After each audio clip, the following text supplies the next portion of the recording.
Unbelievable. We're living in a little mini dictatorship here. Hartford, Connecticut. Cameron, you're up on the Savage Nation. Go ahead, please. Good day, Savage. I'd like to ask you not to shrink from this senatorial race. Not to shrink from. I'm not in it, though. What do you mean shrink from? Well, shrinking from the idea. You just threw it out there, and I'd like to ask you to put your courage where your mouth is and take this up. You can't lose.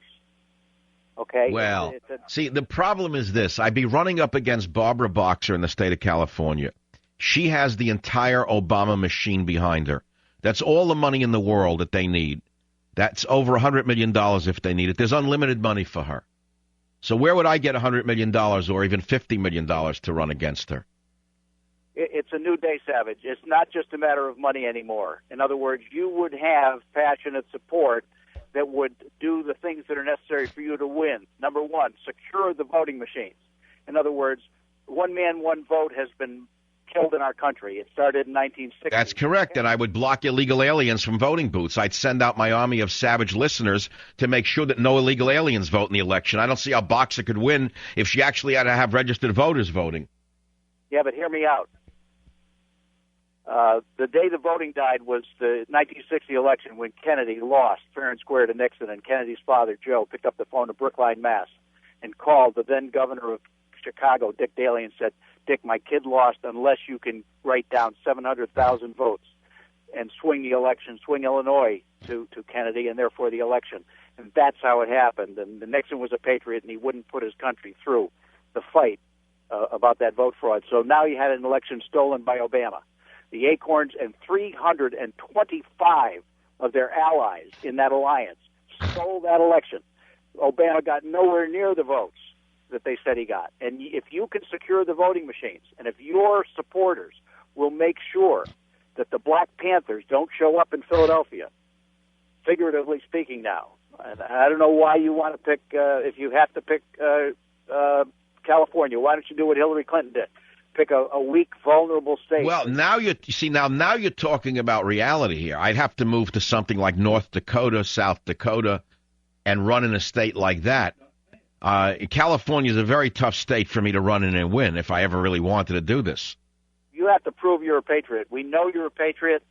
To select a different state would be yeah, but okay. So Al Franken moved to Minnesota a year before he ran, even though he'd been living in New York. And, he had originally come from there, but he wasn't anymore really a Minnesotan. Well, that's a smart thing. We got to catch up with these liberal leftists on their brains. In other words, all right, so let's run a theory, a fantasy on the Savage Nation. Which states are vulnerable to a savage move and run? It would have to be a small state. It would have to be a state that is not a border state filled with illegal aliens. It would have to be one of the Midwestern states or northern states. So which state would that be where there's not a Republican right now? What do I look like, a genius? There are many states you can pick.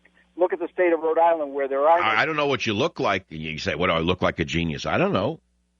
Well, anyway, I'm years of wonderful radio, 15 years of bringing you information that I think is important and humor and this and that. But, what good is all of it if we have these radical leftists running the country off the rails? What good is it if we have a national security policy czar who was skiing during the Christmas Day would-be bombing? What good is it if the FBI and CIA agents who have the guts to do their job are looking over their shoulder now at Eric Holder, who may try them for war crimes if they actually arrest someone before they kill? What good is it all? So, Ann Arbor, Michigan. Len, welcome. You're on the Savage Nation. How are you, Doctor? I appreciate your interest in running for the Senate. However, I've got a little nervousness around all of. I consider myself a Republican. I consider myself conservative, but the fact that the conservative movement, the Tea Party movement, may have the effect of splitting the Republican vote and pretty much gliding these Democrats back into office at the end of this year. I think what we need, specifically from people like you in the radio forum, in the open conservative movement, we need direction, especially for the younger voters like myself, as to who are the people that could honestly win for the conservatives. Oh, let's focus on John McCain. He's a fake conservative. He deserves to be retired. J.D. Hayworth should beat him in Arizona. That should send a strong message to the dolts in the Republican Party who have bolted from conservative values. I mean, that's a starter, isn't it? What I'm getting at is we need you more now than ever. You're talking about going to run for the Senate and stymieing yourself in that quagmire. I'm saying we need you right now to put together your best plan for this vote, right? What you think would be the best conservative vote, whether they be Democrat, Republican, or Independent, and we need to put that effort together into a consensus. I think Newt Gingrich said the other night on Hannity, basically we need a consensed team, a consensed right wing, right? And right now all we have... Well, Newt Gingrich to me is the Go Pack tick. I don't believe a word that man says. He is the establishment. He is the Beltway. He is K Street. He's exactly the problem with the Republican Party. Newt Gingrich is the man who has to be thrown out, not taken in. I don't know how you could still believe in him. I wouldn't vote for him, but I think his point was that in order to take the Senate and House back and get us into some level of conservative recovery, right, and maybe start to rewrite some of these laws, we just need the right people in the offices and in the... All right, so what do you recommend? You're saying that true conservatives shouldn't run because they'd split the ticket. That doesn't make any sense, because then we'd have the same old. The Republicans would be back in power doing exactly what they did when Bush was in power, which is running the country into a deficit. All I'm saying is if you're going to run, we need more guys like you, and we need to know that list, because that's the folks that I'm... Well, here's the problem, Len. You see office. And I want to run in the Republican primary against another Republican in order to face off against Barbara Boxer. I'm picking the state of California because that's where I live. Okay. The Republicans would immediately bar me from the primary, would they not? Probably. Right. No, so that would then I'd have to run as an independent. So they'd be the ones splitting the vote, not me. Yeah, that's the problem. The establishment does split the vote, and all I'm saying is not... That's right. So they would rather see a Republican Party hack run and lose than see Michael Savage run as a Republican and win, because they can't control me. The last thing they want is a free agent as a Republican. They want somebody that they own lock, stock, and barrel. That's the way politics works, and that's why I've always avoided it. I mean, I'm a natural politician. And, of course, that's why I've risen to the heights that I have as a broadcaster. But, being a politician is a little different than being a broadcaster in that you have to trade things off to get what you want. I'm not a very good compromiser. Yeah. No, it's hard. You shouldn't have to be, and that's the point. And that's what they force you to be. And, if you want to come to Michigan, we'd love to vote for you here. Yeah, I think I'll move to Detroit and start all over again in a cold water flat. Anyway, Len, thanks for listening. As I say, I am laying awake nights saying if we don't save the country now in 2010, you may as well kiss it goodbye. I don't mean it'll disappear. It's not going to disappear. We will become something like Spain or Portugal is what we will become.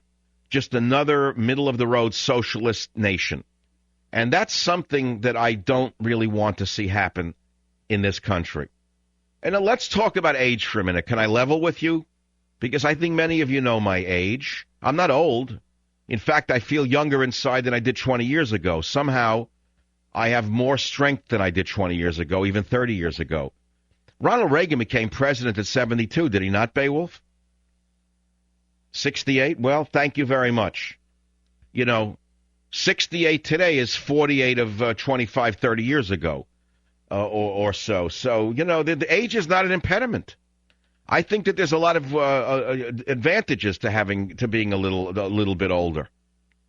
So I don't know. These thoughts are going through my mind for the first time, really, really going through my mind. I've never really toyed with it to the extent that I am doing so now. I don't want to make this the whole show, but frankly, I would like to discuss this over the next few weeks with many of my listeners and ask you, which state do you think would be most amenable and the most vulnerable to a savage attack? To be very honest. I mean, let's be honest with you. Take a look at the people who've moved into states and run for seats. Hillary Clinton, she was not from New York, so she moved to Chappaquiddick, and she became a New York senator, right? She wasn't from New York, so she bought a house, she lived there, and then she ran. She had to do that. So it is done all the time. And the most recent example is the clown, the absurd clown, whatever his name is, up in Minnesota. Al Franken. I mean, we need some serious conservatives to win. I know that I could probably win. In the state of California, I don't think I could win. Just intuitively running against the Obama machine in California would be very hard. Even though Boxer is despised, even though she's known as being a hack, she'd have over $100 million by blinking an eye. And frankly, if I ran, she'd get even more money because it would be the best thing that ever happened to her.